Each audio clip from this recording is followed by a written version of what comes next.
Right, cheers. 3, 2, 1. Cheers, Shot Baseman. time. Cheers. Tequila time. Cheers. You and your nasty tequila. Oh. I mean, it's warm, but it is real warm. It's warm. Next time, shake that over ice, bud. Ooh. Bro, it's so gross. Okay. Ooh, that Sprite, though, is refreshing at the end, isn't it? bubbles in my throat. Hold on. I literally want to do the intro, but it's actually a little hard to breathe because it's caught up in my chest. Yeah. Yeah, I did that. I just snorted.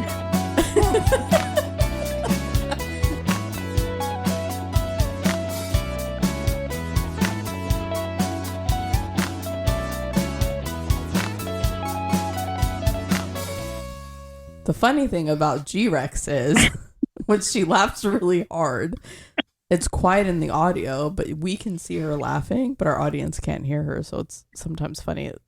All right, we'll get professional now. Yeah, we're so professional. I feel like we got in trouble. The producer left the room and closed the door, and I feel like I've done something wrong with my tequila shot. All right, ready? Oh, this is even more awkward. Bro, that is a bad angle, dude. Real bad angle. Yeah, there Chin up? Yeah. Chin up, producer. So I can see your balls. So what was his name? Bizzle? Bizzle. So we've got G-Rex, your balls. Dirty Bizzle Skittles, Baseman. I have to remember to say Baseman. And Bizzle. Okay. On this week's episode of Shit That Goes On in Our Heads, we are joined today by Baseman. Baseman is going to talk a little bit about his personal struggles with ADHD. And G-Rex and I will try to find humor in your pain, Baseman. Thank you. Do you want to maybe, I don't know, give a little intro, tell people a little bit about yourself? A little bit about me. Let's see. I'm a father. I'm friends with your producer. What else? I play music. I am currently unemployed, if that is worth sharing. Yeah. Yeah. Just got laid off a little while ago. So taking the time to spend time with my son and also doing some coursework, like online courses and stuff to kind of better myself, make myself more, ready to get back out there. So nice. It's actually been a blessing in disguise in that regard. That's actually pretty close to home right now, the layoffs. We work in a company that just went through a round of layoffs, and so some of our friends were directly affected, so we know a couple of people that are out there that may find this episode because of that pretty interesting to hear somebody on the other side of it all. But so that's cool. So you're taking time now, blessing disguise, bettering yourself for what's next. Do you have anything on the horizon that you're thinking, oh, maybe I'll try something completely new, or do you think you'll kind of keep going down the path you were on? Well, I had already made a career switch like the year before. Like I had been doing the grind for like 15 years, doing like retail management, all that jazz. And then finally decided, life circumstances and stuff, it wasn't working for me and I wanted to do something better. So your producer helped me transition into a software job. And so that was amazing. And then I did that for a little over a year and then the layoff came. And so now I'm still new to the field. So I definitely could use more education. So that's what I'm taking care of now. Nice. Yeah. God love you for doing retail management, because that's just as bad as being in the food industry. That is tough work. Yeah. Really tough work. And you did it for 15 years? Yeah.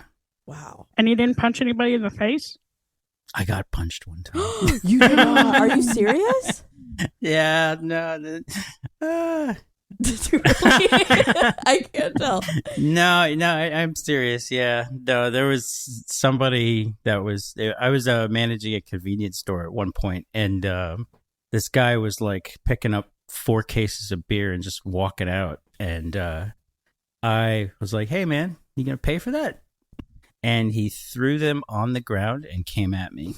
Whoa. And he decked me, and then the like I was able to like back away. I'm not really a fighter. I'm kind of a wuss, but I'm a pacifist. But yeah, I backed away, and then my coworkers at that point came in, and like he ran out the store, and they actually ended up catching him a couple minutes later. The police caught him because the people he was riding with, they stalled their car. They had stolen a brand new Mustang from somebody the night before, and they were driving a stolen car, and it was like a car full of people who were like high on drugs and out on a joyride that day. So wow, that's crazy. Yeah, I guess maybe I got lucky. I don't know. I mean, way lucky. Yeah, I guess depending on which end you want to look at. Yeah. As you were telling me that story, I just watched Superbad, and all I could see was the scene where McLovin goes to buy the beer, and the robber comes in and just decks him in the face, and then the cops keep rewatching the surveillance footage. I haven't seen that, but that sounds like what happened. Oh, I feel bad. All right, so you did that for 15 years. Yeah. A grind every day, and then you switched. Yeah, and I was like managing convenience stores. At one point I was working for Whole Foods. I managed like the front end of a Whole Foods for a while, and then I was working in auto parts for like 7 years, and it was all retail and like grocery and retail. Like then I switched for the better, working remote and mostly, and I complete change from what I was used to. You know, I'm used to working like 50 to 70 hours a week, and then, you know, having to fill in for people constantly, and complete change of pace. It was amazing. Yeah. But you liked it. You thrived off of it, or did you find it? No. I thrived off it. It was so good. The difference was like night and day. You know, it was like 9 to 5, Monday through Friday. When you're working the retail stuff, it's 7 days a week, and hard to have like a full life with that schedule and those commitments. Yeah. Just kind of becomes your life, gets in your headspace. It does.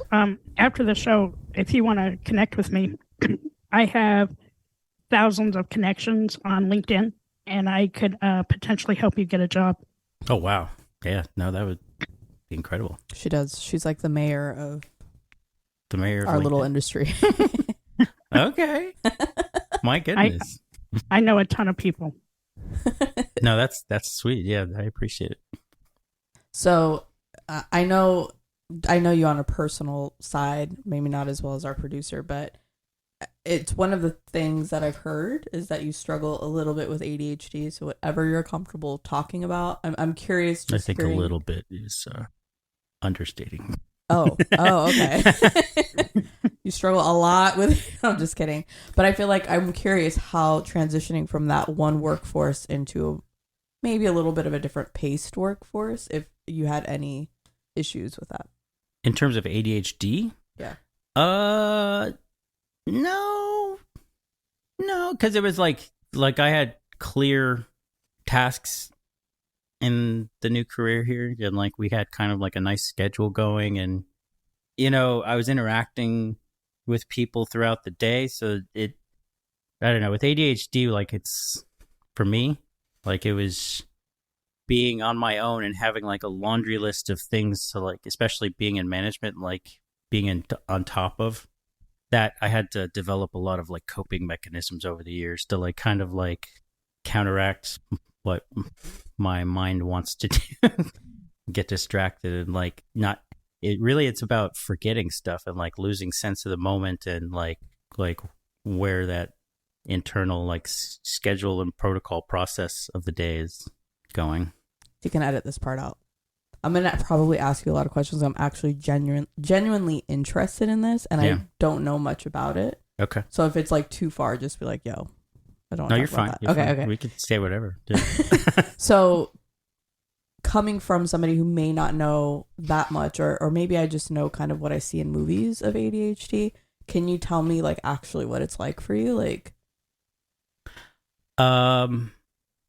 yeah, no, I'll get like I said, distracted. That's like a core part of it, but like it's I literally having like a train of thought and focus throughout the day and like is very difficult. Like without taking things like supplements for like B12 or like, you know, I at one point I was trying out different like medications like Adderall and stuff like that, and it kind of worked for me, but like there were side effects that I didn't like.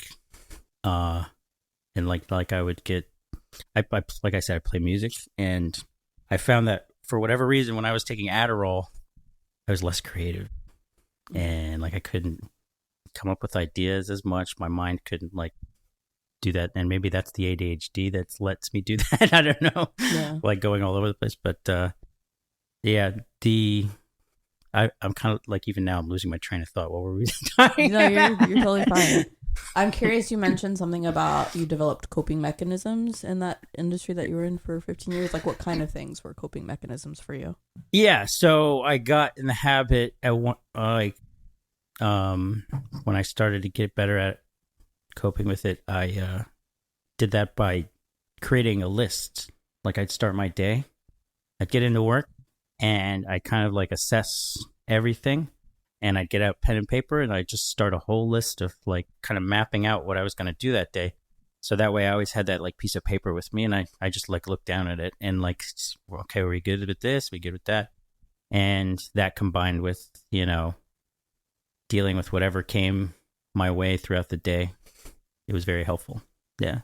So, Basement, I have a question for you. Were you diagnosed with ADHD as a kid or later in life? Later in life. Really? I was an adult. I was like 18, I think, which is sad because like I probably could have benefited from an earlier diagnosis. No, it definitely affected my schooling. Like I was always pretty decent at getting like good test scores and stuff like that, but like staying on top of homework and like staying focused in class and things like that, it was always very challenging for me. And like I mean there's other reasons. It's not just the ADHD. Like developing good habits, that's important for kids to be successful, like study habits and work habits. And I didn't have those habits. So yeah, there was this one thing that happened my senior year. I was at risk of not graduating, right? And it was my physics class, and my teacher called me. He asked me to stay after class, and it was like right near the end of the year. And he had this like serious conversation with me, and he's like, "Look, you've been slacking off. You're not." And he showed me my grade. I was basically failing the class, and he's like, here's what I'm gonna do. I see you kicking that little hacky sack around. Where is this going? Because I would always like, kick the hacky sack around, foot bag, whatever. And he's like, I'm gonna give you extra credit because you're so good at that thing. But like, it's not gonna be. Professors aren't gonna do this in college. You can't. You're right at the finish line, so I'm gonna help you out. I'm gonna do you a favor. I'm gonna do you solid. But you're not gonna get this type of help going forward. Like anything that you're gonna do, you got to actually put in the work. You got to focus. Like he had a whole conversation with me. But yeah, so basically, I only graduated because I was good at hacky sack. So wait a minute. Let me see. In my mind, I imagine a teacher telling you, "Come in after class to play me hacky sack." Is that what happened? He didn't ask me to play. He knew I could play. Yeah. He would see me like in the halls and stuff. Oh, okay. Yeah, no, the conversation was like, because I can do that. That's nice. He just picked whatever reason. Like he just saw that like I struggled. Yeah. And so he stepped in and he felt for me for whatever reason, and like he helped me out. So yeah. Do you still play hacky sack? To this day. Really? That's cool. No, I think that's cool. Yeah. No, I love doing that. Every once in a while. Like it's not like every day, but like, yeah, I always got one around. Nice. Very cool. Can you play hacky sack to your ex with your little legs? No, not with my little feet. We cannot play hacky sack. All right. Okay. We don't have very good balance skills. It's not the We size already of know the about foot. that story. I tease her all the time because she's like 4'0" nothing, and so I just any chance I can get to make a tiny little. I'm 5 joke. feet. I do not know where you got the 4 I don't foot. know. It nothing. feels like it you're is 4 feet 5 nothing. feet. 5. Can you count that high? 5. Yes. She was being hyperbolic. She is. So, Basement, I have another question for you. What do you do for yourself with your ADHD? Do you do like any self-care or self-love during the day so that you don't get so hard on yourself? Well, that's a complicated question. Tell us why. Well, I'm not so hard on myself usually.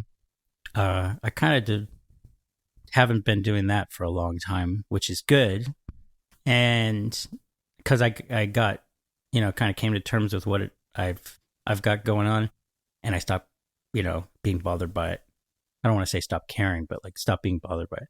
And yeah, I that goes back to like when I was younger and like existential stuff. Like I was affected by that and other things. Like I went through a whole period of my like late teens, early 20s where I was like up and down, like existential. I'm sure a lot of people, Yeah. you guys probably experience that type of stuff, but like, yeah, the scope of everything and like seeing, other people that you grew up with, being successful, even like that whole high school graduation thing, seeing like other people like graduating with honors and like all that stuff. And then realizing you graduated because you play hacky sack, like, Nah. like, no, but like I knew I was smart and I knew I had great qualities and I knew that there was more to the world, and so I don't beat myself up too bad. Yeah. So when you got the diagnosis at 18, was it like oh, this makes sense now moment? Was it freeing at all? I mean, I had kind of knew that I was gonna get the diagnosis. like I it was obvious. Like for years I've been like all over the place, and like there was other stuff in play. Like when I was younger, my parents got divorced, and like so like I was a hyper kid getting into trouble a lot in like elementary school because like when you're a kid you don't know how to cope with those types of stress and that type of stress, and don't know how to make sense of it, going to your dad's house on the weekends and your parents fighting and stuff. So yeah, I dealt with that growing up. Yeah. Dang, that's a lot. That's deep. That is very deep. So what helped you, I guess, sort of not be so hard on yourself? What prompted that change? Well, I think it was my environment, like growing up around all that, like you kind of you see it, like you see like the effects of, it was my own observation, realization, whatever, like seeing the effects of people getting stressed out and angry. Like my dad's like, oh my God.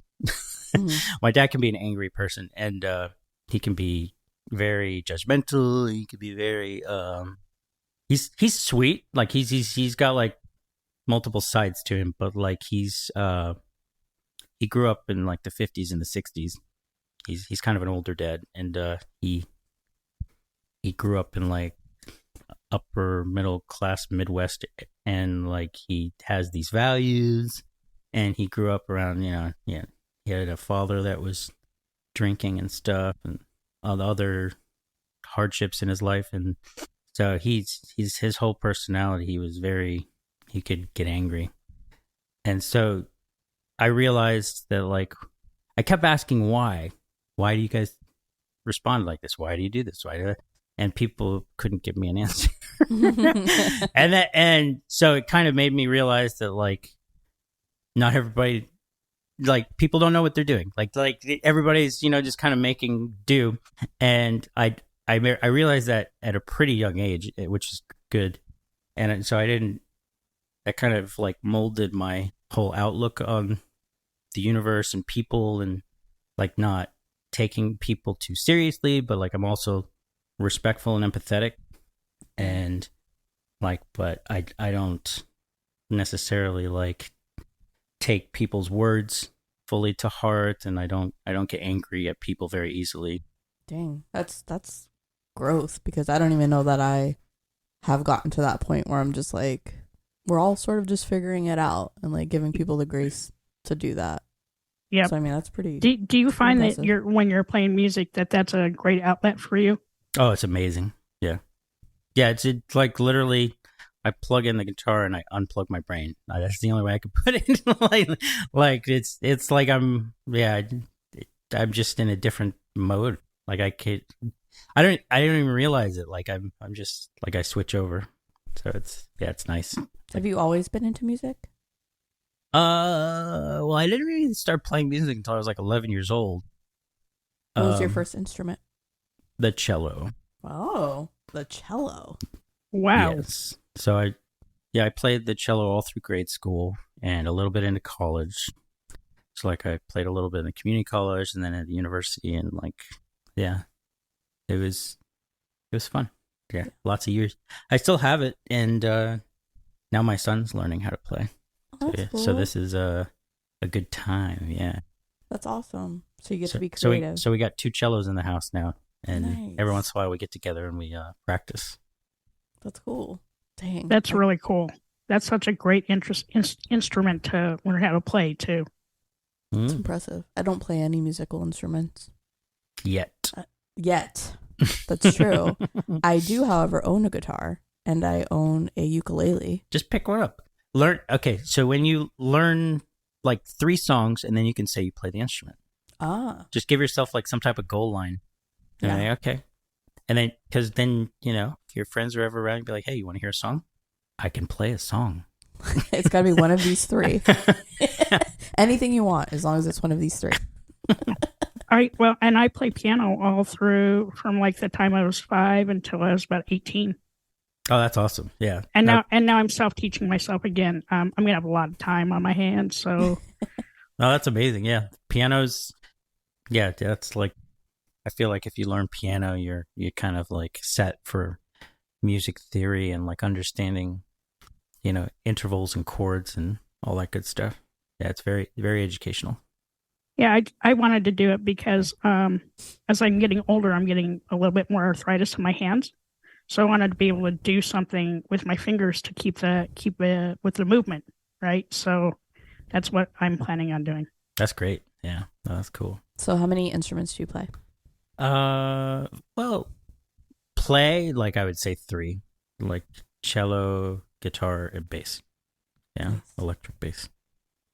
Yeah, I can play an upright bass, but yeah, I'm not that great at it. But, having played the cello, get used to not having frets, and having played the bass guitar for so many years too, and the guitar, I get used to like the string intervals on an upright bass. So yeah, I can play it, but nice.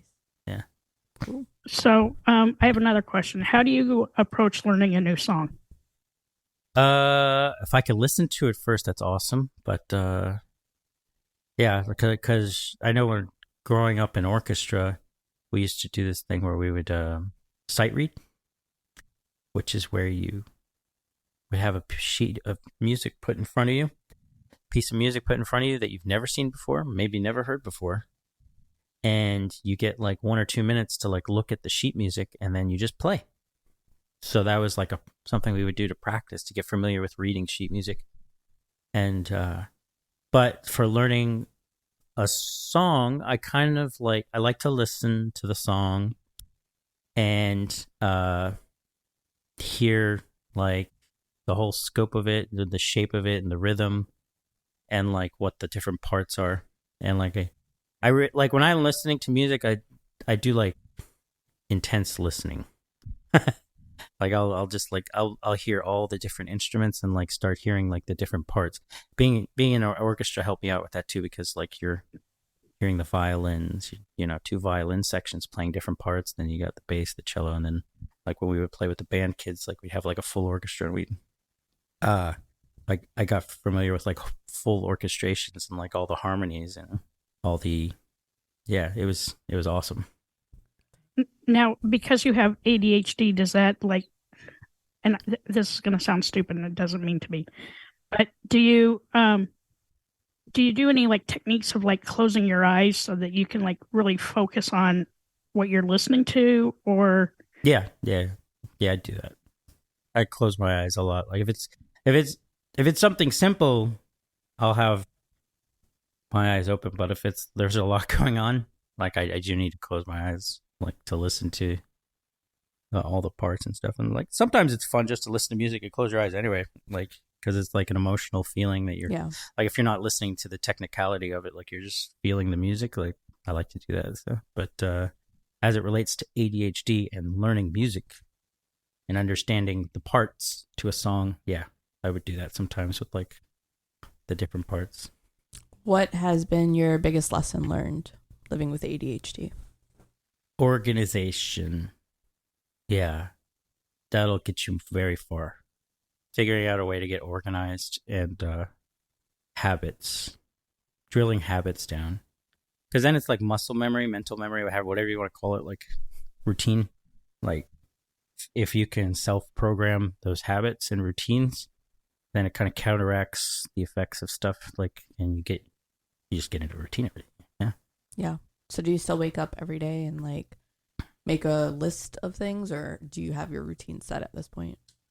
Yeah. No, I make a little list right now. My days lately are pretty straightforward. Like because I get my son ready for school in the mornings, and you know, if we got homework to do that we didn't get done the night before, we got to spend a little time doing that in the morning and take him to school. Then when I get back, you know, there might be chores if I have any, but like then it's, you know, I'm doing this online schooling stuff and reading as well. Like I read books sometimes, and I like science fiction.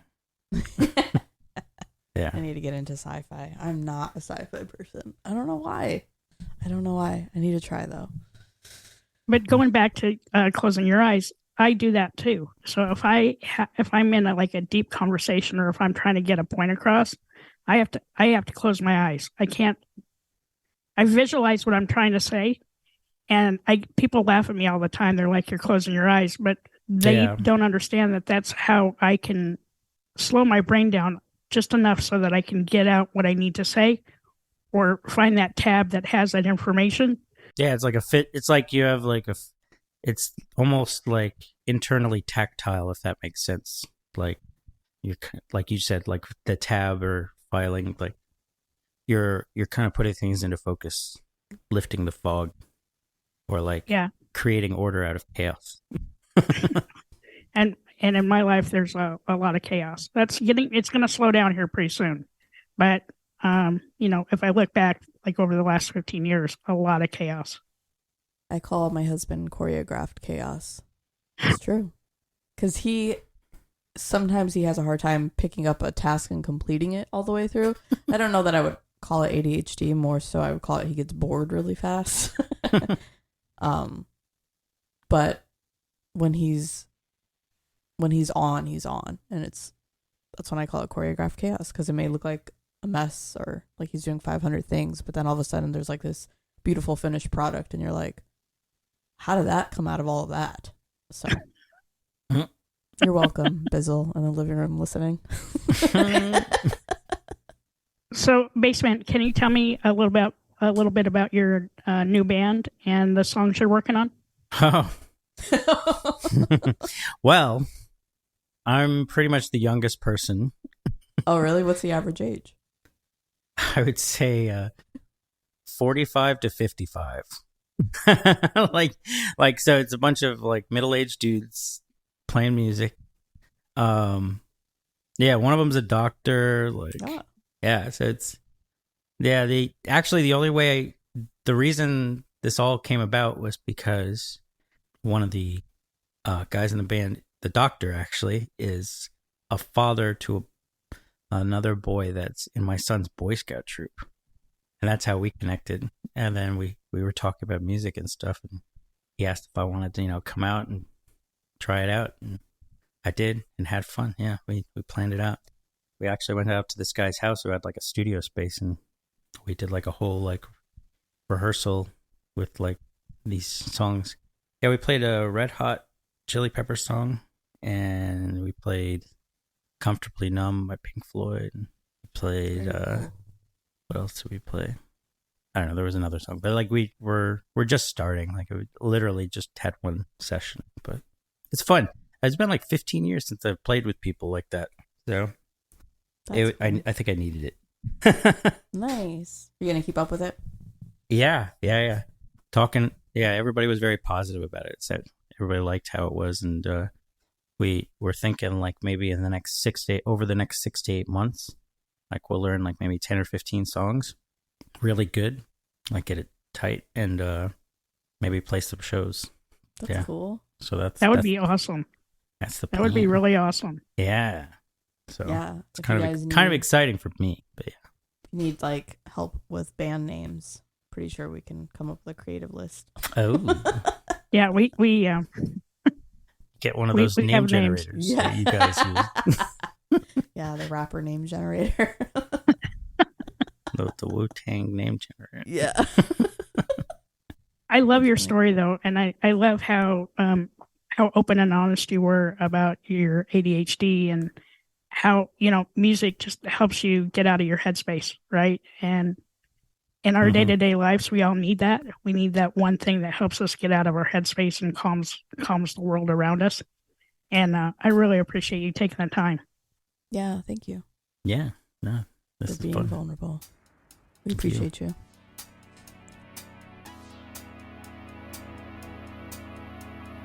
It's okay to be not okay. Just make sure you're talking to someone.